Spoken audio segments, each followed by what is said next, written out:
If you ever visit the southernmost point of Key West, Florida, you'll find a famous buoy that reads 90 miles to Cuba. Just about 90 miles from the US, which is actually a shorter drive than going from New York to Philly on a weekend, lies a sleeping island. It boasts gorgeous beaches and a literacy rate of almost 100%, yet it's been completely frozen in time for over half a century. What would actually happen if this forbidden fruit of the Caribbean finally opened its doors? Let's find out with KNOWTERRA. Cuba doesn't just have an absolute geographic advantage that rarely any country gets, sitting right next door to the largest economy on the planet. This island also boasts over 3,000 miles of coastline with countless jaw-dropping beaches. Spots like Varadero or the surrounding pristine island chains have a combined landmass roughly the size of Delaware, and it's all soaked in perfect tropical weather, hovering right around 80 degrees all year round. Now let's talk about the American tourist's wallet. An average young American might mindlessly swipe $6 for a daily Starbucks run. But when they pack their bags for a vacation, that purchasing power turns into a massive cash machine. In fact, US tourists are willing to spend 2 to 3 times more than travelers from other countries. So what happens if Cuba actually opens up completely? Instead of enduring a brutal 6-hour flight to Hawaii or getting crammed on Daytona Beach during spring break, millions of Americans would flock south.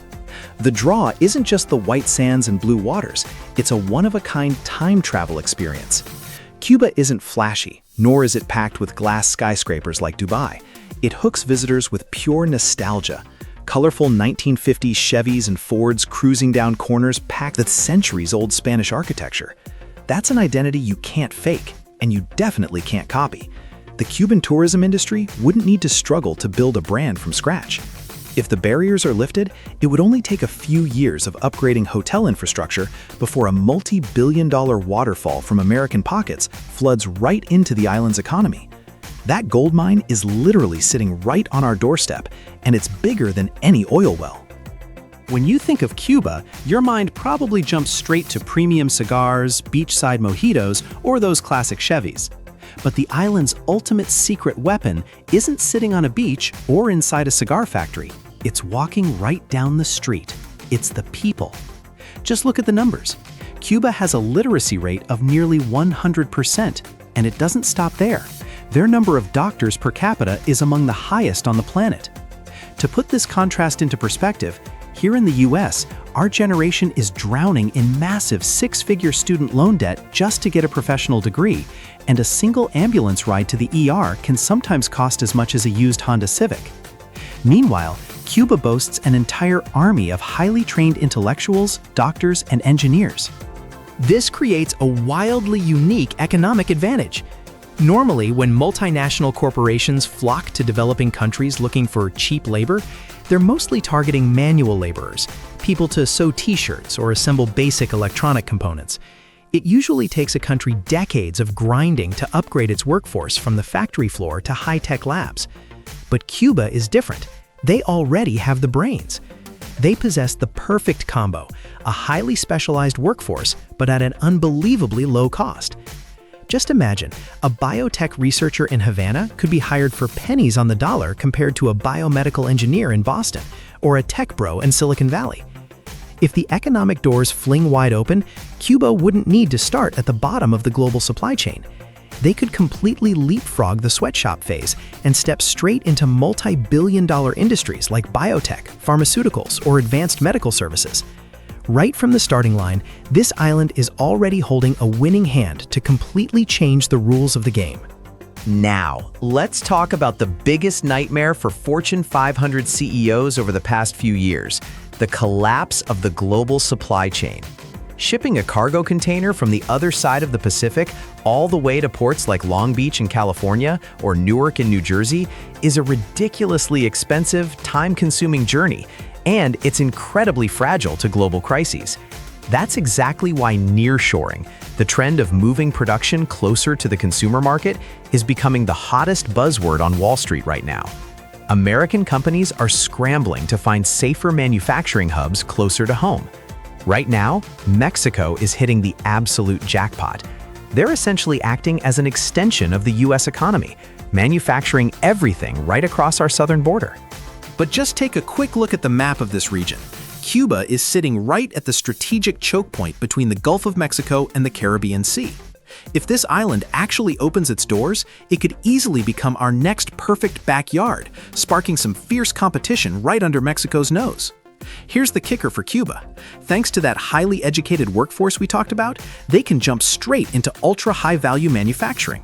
Instead of spending 3 to 4 weeks floating across the ocean, a shipment of medical equipment from Havana would only take a few hours to cross that 90-mile strait. On that exact same day, that cargo could be loaded onto massive 18-wheelers, blasting up the I-95 corridor and distributing all across the East Coast.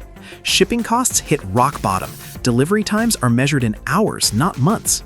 For an economy completely obsessed with same-day delivery like ours, having a high-tech manufacturing hub right next door is the absolute ultimate dream. But the gold mine is right there. The workforce is ready to go, and the distance is practically zero. So why is this dream still just a dream? The biggest barrier, and the most obvious one staring us right in the face, the US embargo. This isn't just some dusty political relic from the Cold War, it's a massive financial wall. The US is a literal money-printing machine, the global hub for tech and investment. American corporations could easily drop billions of dollars to build everything in Cuba in a heartbeat because they're so close, but their hands are tied by the law. This embargo even creates an invisible no-go zone. International banks and multinational corporations from other places get cold feet too. No CEO in their right mind wants to mess with the US Treasury or risk getting locked out of the US dollar payment system. It's like Cuba is throwing this epic party, swinging the doors wide open, but the bouncer outside won't let anyone with actual cash inside. But let's just pretend for a second that the embargo completely vanished tomorrow. Would cash instantly flood in and transform Cuba overnight?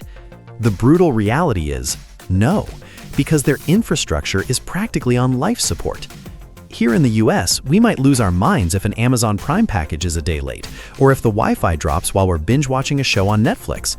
But down in Cuba, the national power grid is constantly flickering, and rolling blackouts are just an everyday reality. The brutal reality of business is this: time is money. You might have the best bioengineers in the world working for pennies, but if a multi-million-dollar pharmaceutical line gets ruined because the power grid drops for a few hours, or congested ports completely paralyze your logistics network, all that human capital advantage is totally wiped out. On top of that, Cuba is walking into a party that's already in full swing. The global supply chain has already filled the void. Asia has massive scale, while Mexico has already built a buttery smooth infrastructure right across the Texas border. To attract real capital, Cuba doesn't just need to open up, they have to prove they can operate smoother and more reliably than players who have been dominating the market for years. And that is a massive, towering mountain to climb. So ultimately, what happens when Cuba finally opens up completely? The answer is, they won't copy anyone. They will be a completely unique version of themselves.